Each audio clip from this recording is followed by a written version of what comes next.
thank you so much, Michelle. It is indeed a real pleasure for me to be here today and to be speaking in particular about a topic that is so close to my heart. But there was a time when I used to think and to read about domestic violence as being something that happened to other people. I was a volunteer once upon a time at a woman's place, the precursor to Courage Connection, when I was in college. In graduate school, when I began training for the ministry, I cared for survivors in a hospital on Chicago's South Side. But in more recent years, the topic has really hit home. After being married myself for 8 years, my own husband became violent in 2008. Life as I knew it then exploded on me. From then on, I began to see domestic violence as an issue from the inside out. And as you might imagine, things began to look a lot different than they did before. But in the wake of that experience, I have found not just myself, but a field of study which is, for me, tremendously exciting to be involved in. I found contacts with survivors with whom I have found it to be a deep privilege to be connected. And so it is a gift for me to be here today, to share with you some of their story, of our story, and to chronicle, as it were, some of the insights and reflections that I had along the way. So to start, I would like to share with you an aphorism that has often come to mind on this journey. And that is, that God writes straight with crooked lines. Now, I used to think that I could have life all planned out, that I would go to school, get a job, have family, and that life would unfold in the same way that I might unfold a letter about my life that I had received within the mail. But the night that my husband became violent, I remember I made several calls. The first was to the National Domestic Violence Hotline as I tried to collect my thoughts and decide what to do. The second was to the police to establish a record of what had happened. The last was to a colleague of mine, a senior minister at the church at which I'd worked for several years. For we both worked in this lovely bucolic setting. Hundreds of people I knew were going to show up for worship the very next day. And within the newspapers, in the next few days, I knew the newspapers were going to report that I, the church's former minister, had had my husband arrested for assault. I couldn't even begin to imagine how everything was going to look, how things were going to play out in the life of the congregation. But even as I was beside myself, I remember my colleague saying to me, "You know, Kristin, God writes straight with crooked lines." And so for me, with those words, that was how the saga began. And ever since that time, I have continued to feel as if God has written with what seemed at times like the most crooked lines I could possibly imagine. For you see, for me, on that night, when my husband became violent, my life was turned on its head. I didn't know it then, but in the night and the months that followed, some of my most basic assumptions about the world and about life were shattered. The husband that I thought was safe wasn't. The husband that I had thought could be counted upon to care for his daughter couldn't. Once the mask or the false front that I'd always seen was off, it was definitely off. And I began to doubt the inherent goodness of people, the order of the universe. While I'd love to tell you that all of this was resolved quickly and easily, it wasn't. Instead, it became, for me, a learning experience, which is now absolutely fundamental to my work. For For I learned that when people experience trauma or an event that involves actual or threatened death or serious injury to oneself or one's loved ones, they can become absolutely terrified for their lives and for the lives of others. And as a result of this, many of them are shaken to the core in a way that is best explained and described by something that is called shattered assumptions theory.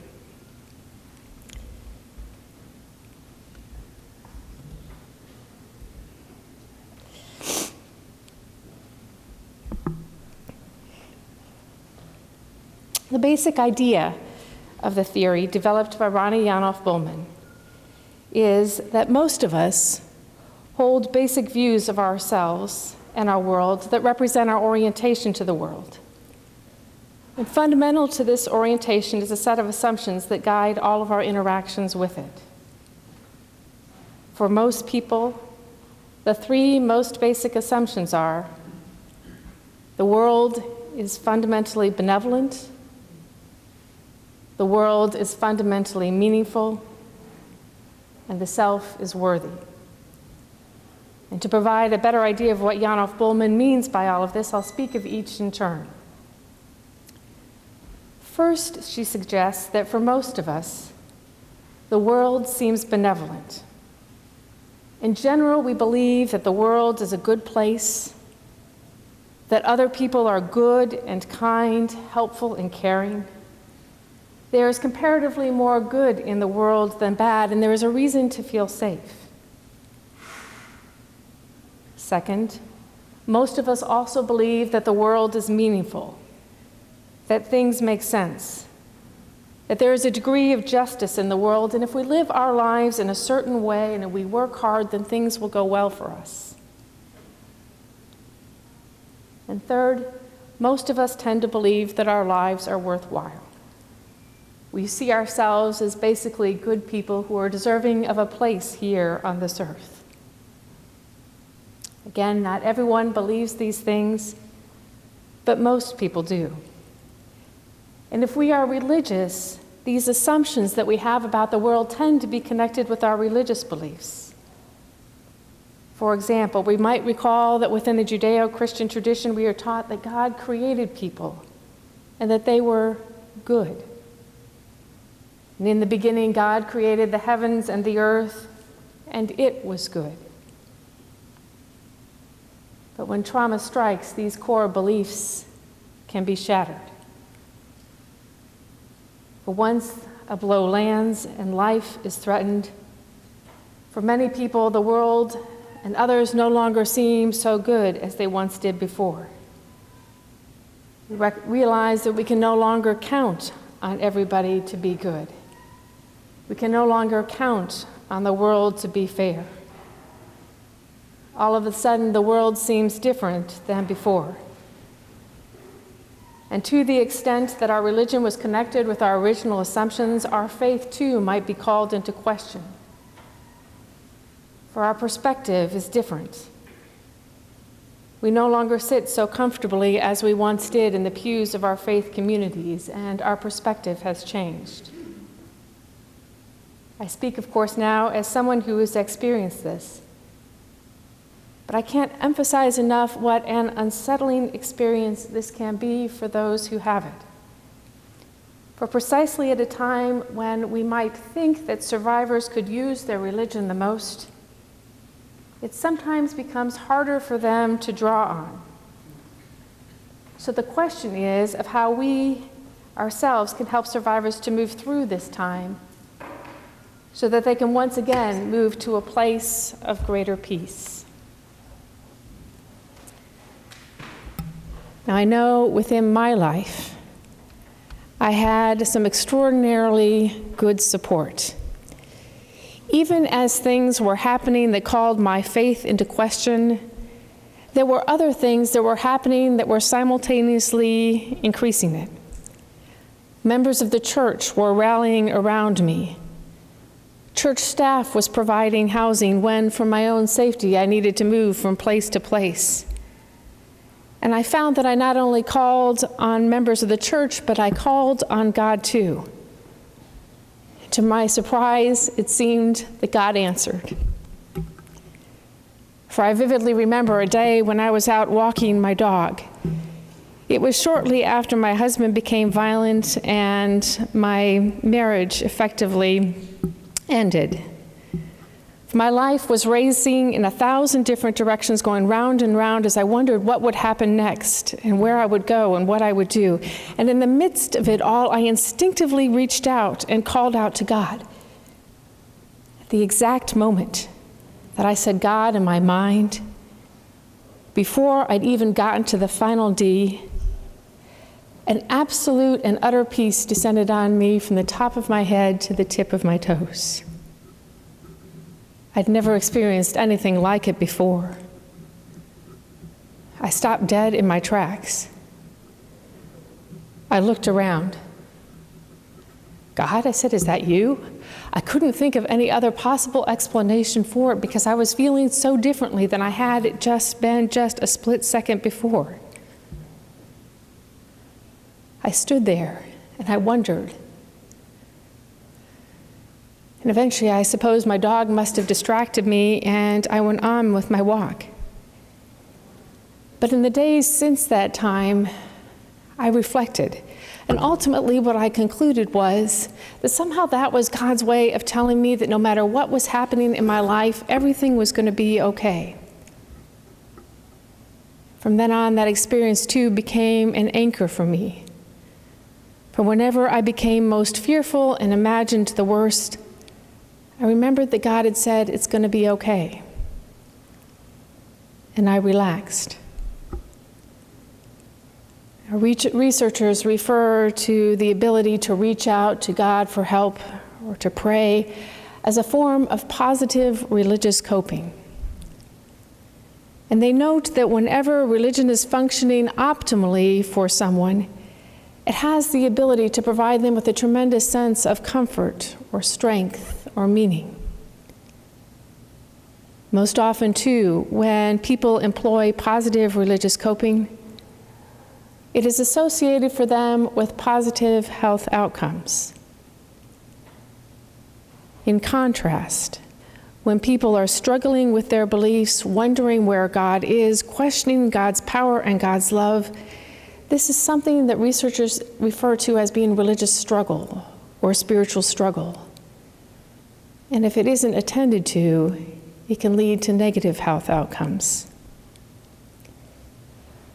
So earlier, when I spoke of the experience people sometimes have of shattered assumptions or disrupted faith, this would be a sign of a religious or spiritual struggle. And the theory is that for many people, this can be a contributor to post-traumatic stress. While in contrast, positive religious coping, or the ability to reach out in hope to God, is linked to something that is often called post-traumatic growth. Post-traumatic growth is something I didn't even know existed several years ago. For all of us hear about post-traumatic stress disorder in the news and on television shows, in the newspapers and in contact with others. But we hear far less about post-traumatic growth. In contrast to post-traumatic stress, post-traumatic growth refers to the positive psychological change that people sometimes experience after a traumatic event. And it tends to occur in a variety of different areas of life. Signs of post-traumatic growth can include a sense of new opportunities in life, a strengthening of relationships with other people, a deeper connection with others that suffer, an increased sense of personal strength. There's a thought, if I can get through this, I can get through anything. There's a greater appreciation often for life, and a greater depth of faith or a deepening of spirituality. And while the interesting thing is that while we might consider it to be something that is entirely unconnected with spiritual struggle, and indeed I did set it up that way, the reality is a bit more complex. For the theory is that spiritual struggles can, if they are navigated well, be a catalyst and a contributor to post-traumatic growth. That somehow there is something about the process of struggle that leads to growth down the line.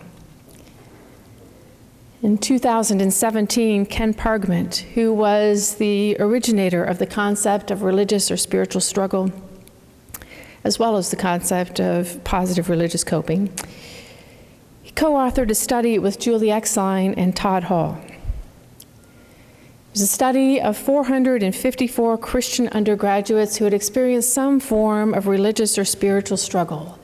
Maybe they had doubts about God, distressing feelings about God, feelings perhaps of anger or disappointment with God, struggles with the church, questions about morality, a sense of a lack of meaning in life, all sorts of different struggles. And the study asked whether among these students who were experiencing these struggles, if there weren't perhaps some predictors that could be identified that would ultimately lead towards post-traumatic growth or indicate post-traumatic growth for these people down the line. And what they found through the study was, to me, surprising. For while there were a number of religious and spiritual factors that were indirectly connected with spiritual and post-traumatic growth, there were two direct predictors of growth that stood out. The first was positive religious coping, or attempts, even in the midst of struggle when life is chaotic, to reach out for help. And the second was the perception that God responded to those attempts to reach out in a helpful way. Maybe God intervened, maybe God sent support, maybe people perceived that God gave them strength or encouragement or hope or direction. In some way, people perceived that God was helping them through their time of struggle. And so both that and the reaching out to God were tremendously important. They together predicted post-traumatic growth down the line. And reading that study, I remember thinking, that really, really resonates with me, for I had within my own experience reached out and found that God had responded in a helpful way by giving me the assurance that everything would be okay. And I thought, there is something here. For whatever I felt back at the time in the midst of the struggle, things have been okay. For ultimately, after an excruciatingly difficult time, I left the state in which I had been living. I rebuilt a life here in my hometown of Champaign-Urbana. I was fortunate to be able to take my daughter with me. And not only are we safe, but we have no contact with my former husband. Life is good. But as I continue to work through the transformation within me as a result of these experiences, I've also found that it is vitally important to me to pay back some of the gifts and the support which I have experienced along the way. And part of the way in which I do that is by working at Carl with people who've been affected by trauma. But the other part of the way in which I do that is through my research here within the community. For I would very much like to find ways that we can increase the emotional and spiritual support that we provide to survivors of domestic violence as well as to other forms of trauma. And as I think about how to do this, I've decided that the best way to start is by building on some of the work that is already out there. So, for example, since Pargament and Exline found two direct predictors of post-traumatic growth among Christian undergraduates, I thought the next logical question was, does this association exist among other people? Is it just Christian undergraduates, or is it among people who have experienced domestic violence, people who are not only Christians but of other faiths as well? So I began my first study, a replication of the Pargament and Exline study with survivors of domestic violence. I began surveying 50 women who had experienced some form of religious or spiritual struggle as a result of the violence.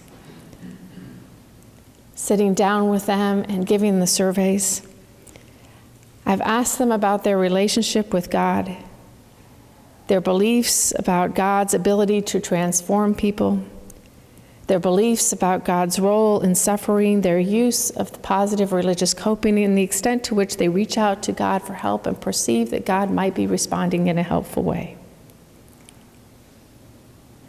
And as I gather their responses, I'm comparing them to responses that indicate also signs of post-traumatic growth. And I'm finding, too, that their responses are tracking right alongside those of the other study, and that the perception of God's helpful action, even in the midst of the spiritual struggles of these women, too, is a predictor of post-traumatic growth. But here's to me what is especially interesting and also tremendously moving.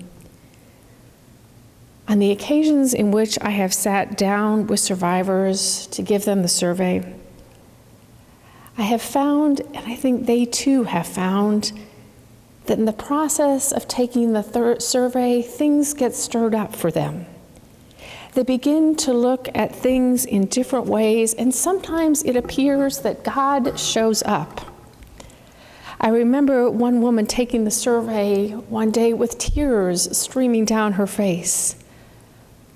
I'd forgotten about God, she says, but God is here.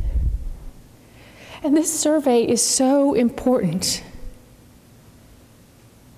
Later on, she said to me, I'd like to have a copy of that sermon. I want to take it to my church, to my Bible study. I think this is going to make people think, she said, that God is here. Another woman said to me after taking the survey, my birthday is coming up in a few days. And I think this is God's way of reminding me that He's still with me. I didn't know, but I think this is Him reminding me that He's still with me. This is a birthday present for me. Other women, too, when they completed the survey, began to share with me their stories. One shared parts of her experience for the very first time, and she said she'd never really had many people to talk to. And in these moments of talking with survivors and seeing their tears and the expressions on their faces, I realized that research is not just about the study, but it's about the people. It's not just about the way in which they are transformed by the outcomes of the study, but by the process of the study.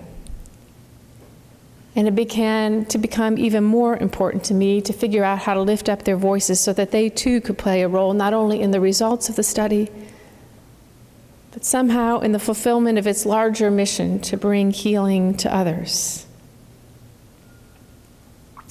For in the end, I really do believe that this work has important implications.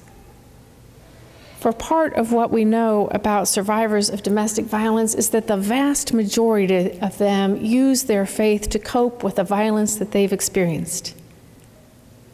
And in fact, in one study of 151 survivors of recent physical violence, 97% of them reported that God was a source of strength or comfort for them, with 76% reporting a great deal. So to me, it is vitally important that we find ways to support these women, to help them to work through their spiritual struggles in a productive way, to help them to reach out to God and to take the time to look for signs that God might be responding in a helpful way.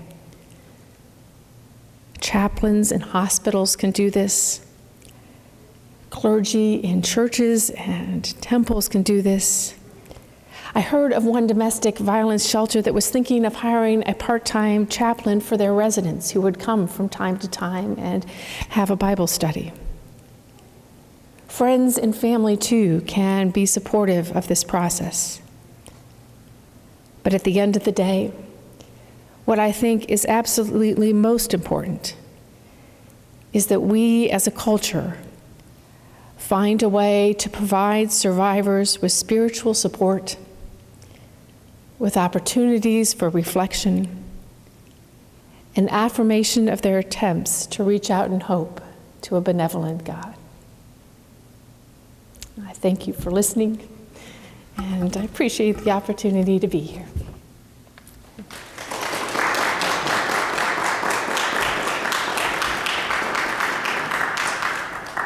Yeah, question?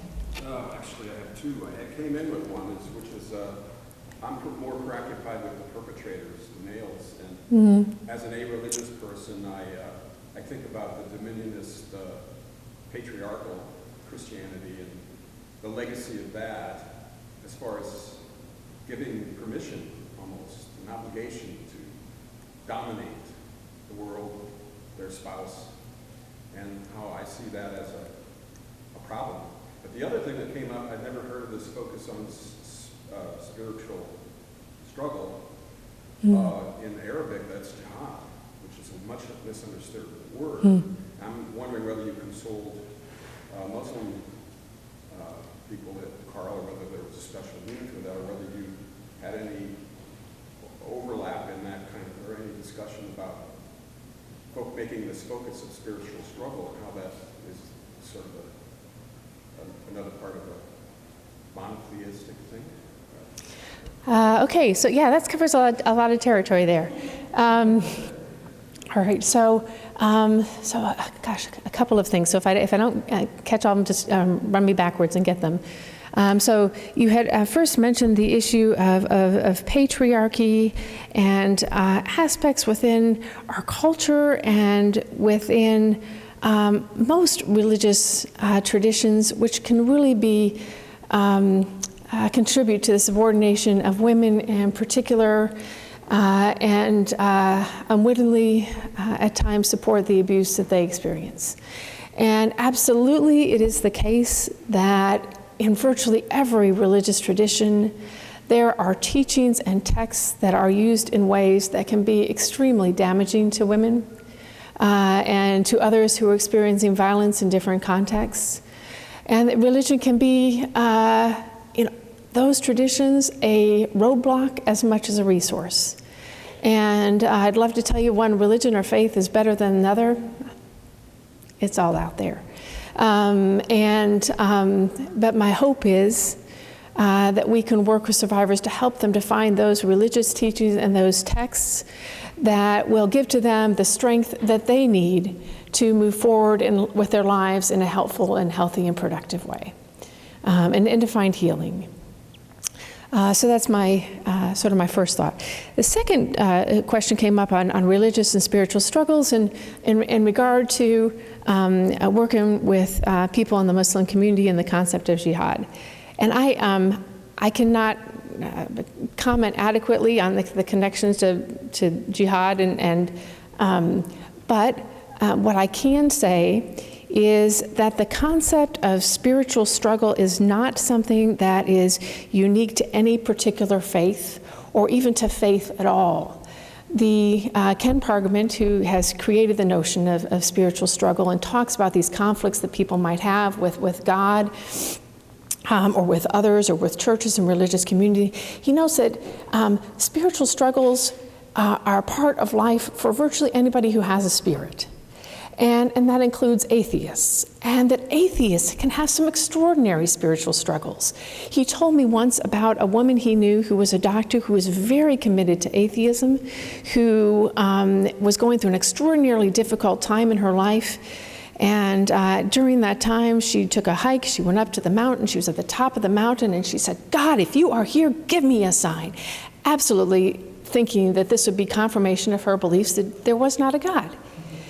And at that moment, the clouds opened, and this light poured down and fell upon her, and she was stunned. And while one person might say, "Oh my gosh, she realized in this moment that God exists," that wasn't at all what for her that felt like. It, for her, ushered in a time of tremendous confusion, spiritual struggle. She had been so committed to this idea that God was not there, that the fact that this happened was profoundly upsetting to her.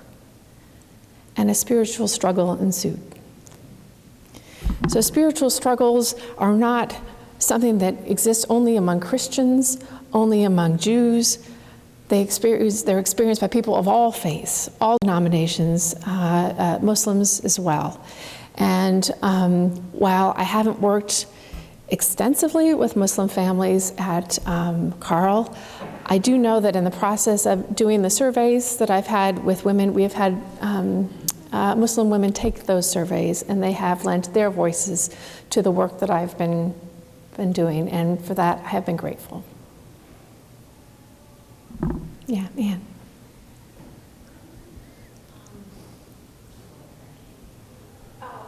First of all, thank you.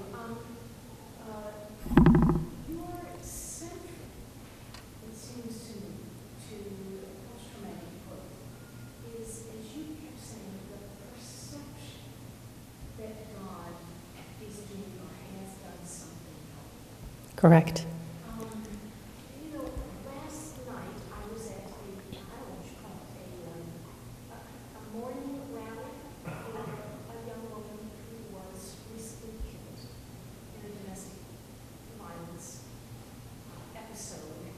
And it was at a church where the language could be used that was very definitely Christian, that invoked the name of Jesus, could use the word God, could use all the catchwords that those of us who are Christian have grown up with, they did. But I think about the people that you saw, who were able to see, apparently from those inventories, I don't know if you suggested ways that maybe God, that they thought, that they could see, I never thought about this being God acting. It just seemed like a lucky coincidence, or I didn't think much about it at all. Yeah, people come in and offer their sympathy. One person says, that's God acting. Another person says, it's just the neighbors down the street curious. So I guess what I want to know is, it was safe for you to come in as a researcher. You weren't going to preach it. Correct. And so some of them could have their necks turned slightly so that they saw things that were happening as God acted in some way. What do you do when you can't use the language because this gentleman is just determined? But you also know that God doesn't work in biblical languages, canonical for anything. What was it just? How do you help us see that what is just happening all around is in fact God, and not just a coincidence or a nice gesture? That's God. That's just a nice gesture for me. Right. And you always ask some of the most brilliant and challenging questions. I am always amazed by that. And so part of what I do need to clarify slightly, I think, you opened by talking about a perception of God's helpful action being essential for post-traumatic growth. And it's not essential for post-traumatic growth as much as it is a predictor of post-traumatic growth in those who have that experience. So I did want to make that clarification, if only because if it's essential for post-traumatic growth, that would preclude people who are atheists from experiencing post-traumatic growth. And I don't think that that's the case. Also, it is the case that for some people, post-traumatic growth genuinely means becoming less religious in some way, or becoming differently religious. And so I want to put that out there as well. But the question is, though, on a very practical level, if we're working with a group of women and we are trying to find ways that we can offer them spiritual support, are there ways that we can help them to, and at times without even using religious language, to think about how God might be at work within their lives? Is that part of the thought behind that? There's a larger narrative that you're part of. This is not just me visiting you. Yep. There's something larger going on that is God, that is on the Right, inside. right. And I think that is such a great question, but I think part of it has to do with whether religious language is used or not, although certainly that can make it easier in some settings, giving people the space and the time for reflection and encouraging that reflection. There is one of my, I hope I'm allowed to speak about this, but one of my professor at the university, she is working on putting a study out there that she has done, which also looks at contributors to post-traumatic growth. And one of the things that she is finding is that it appears that deliberate rumination, kind of thinking about the experience and what happened and what its meaning might be, is also a contributor to post-traumatic growth. So that whether people are explicitly religious or not, encouraging that deliberate thinking and rumination about what has happened and what significance it might have, that's critical. In essence, you say giving them space. Yep. Without structure, without anything else, just encourage. Correct. And that makes a lot of sense from Right. Right. to go in other directions. Right. Right. And I think too, a part of the key is, and this is partly why the surveys work, is that it really can't be a preachy sort of a thing. That telling somebody what to believe is not going to be helpful for somebody whose religious beliefs have just been shattered. Much more important is the opportunity to honor where people are in their struggle, to hear their struggles that they are having, and to give them that space or prompts that can encourage that sort of reflection. I think that that's part of what the survey does. It doesn't say, here is how you need to believe. It says, these are a variety of different ways that people think about God and suffering. Check whether you agree with these or you don't agree with them. And then they do. But in the process of that, they begin to think about what they believe. Yeah. I found something helpful. I think it was has to do with ancient religion, and I'm not even sure which, but it's the concept that when you see evil, you see the contrast, and it makes you more easy to see the light or positive things. And an analogy would be, if we met, like in Champaign-Urbana, we may not have seen a lot of bad air quality, but if you live in a city with bad air quality, suddenly you want to be an activist or just help people who don't have it. And so maybe the same thing occurs with relationships, like, you recognize you've seen this the bad side, and you want to sort of push for the good side. Interesting. There may be, I know I've heard other people say that too. I remember once someone saying to me, and I found this so helpful in the midst of one of the most very difficult time periods, she said, she reflected back, she says, Kristin, you are experiencing now the absolute worst of humanity and the best of humanity, but at exactly the same time. And that was really helpful for me to hear that. I don't know if and this is just for me speaking personally, because I can't speak for everybody else.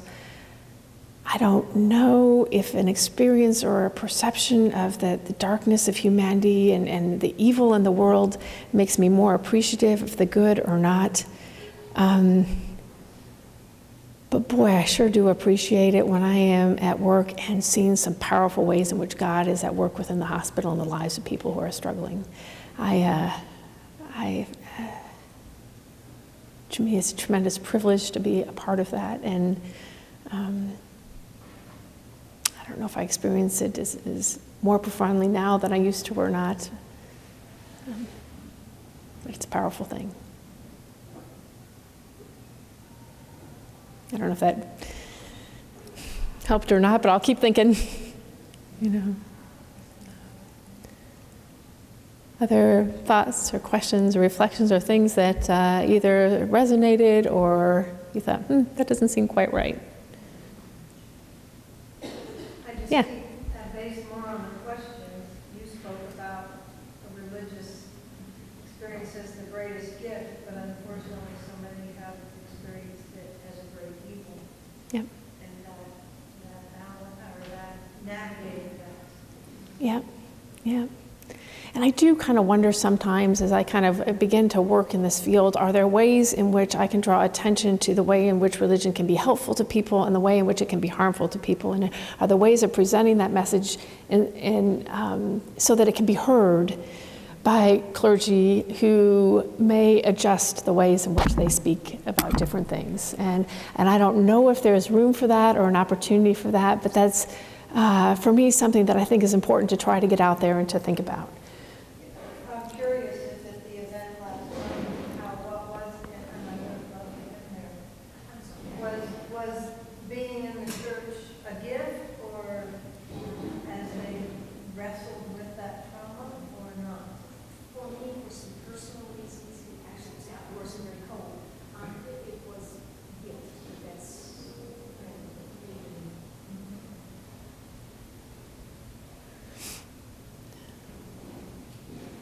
Yeah. You started out with talking about these shattered assumptions. Yeah. And that people might start with a belief that God has created a good world and God has created good people, and then trauma occurs. What sort of spiritual mindset evolves when people grow in their way of looking at the world that perhaps has moved away from the idea that the whole world is good and people are all good? Now you have a notion that some bad things happen, some people aren't good. What revised spiritual mindset do you find people move toward? That's very, right. A God that's going to take care of you. Right. You know, the world is not always going to take care of you. Right. I'm not sure what form that takes in people, but I'd be quite certain it's not the same form in every person across the board.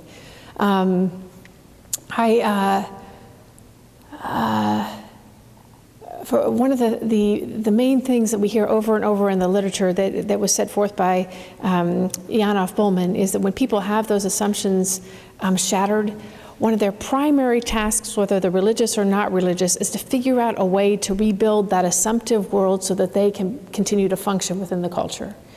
And so if somebody has had a tremendously terrifying event, often we'll find, and especially with people who are suffering from post-traumatic stress, they want to avoid anything that can remind them of that experience, which for some people means keep just staying at home all day because they're too afraid to go out. And there has to be some way in which they work with their experiences and come to grips with them so that they can again regain the courage to go out. And how that happens and the form it takes, I can't imagine is the same in every person, but I'm not sure I can describe specifically, what that might be. I think sometimes for religious people, a part of the process, I can even say more often than not for religious people, part of the process means looking at different aspects of faith differently than before. So for example, if women, within churches, we hear an awful lot about how marriage is forever. And nobody gets married with a thought that they're going to only last for 2 weeks and then move on. And we hear a lot of sermons supporting marriage, but there isn't so much that is put out there about divorce or when it is okay to leave a marriage. And so women usually wind up struggling with that a tremendous amount in the wake of domestic violence. And ultimately what we begin to see in the studies that are out there in the literature is that people begin to look at different passages of Scripture. They tend to take a less rigid approach and literal approach to the Scriptures. And they tend to, in general, come to a place where they believe that that God hates abuse more than God hates divorce. And they hold on to that going forward. And so that appears to be kind of one way in which people kind of move through a time of religious struggle and conflict with their church and doubts and questions about what their faith has meant to them. But we don't have a whole lot of evidence about how that transformative process works in other dimensions. In terms of, do they come to believe that God is good again? Do they come to believe that people are fundamentally good? I know within my own life, I have found psychology to be an extremely important and healing area of study and of work. To be able to think about how it is that people become psychopaths, how it is that they become sociopaths, what their past experiences are, what has played into that. And that kind of helps me to feel and to see, that this isn't about God creating people to be bad. It is about the ways in which,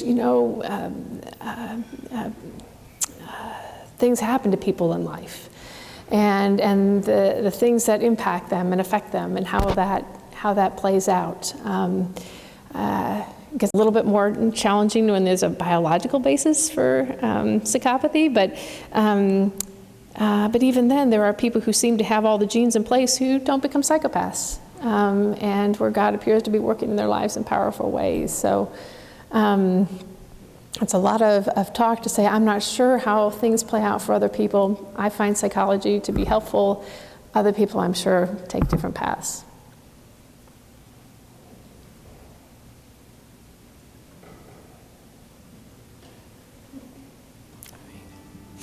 Well, thank you so much. It's great to have you.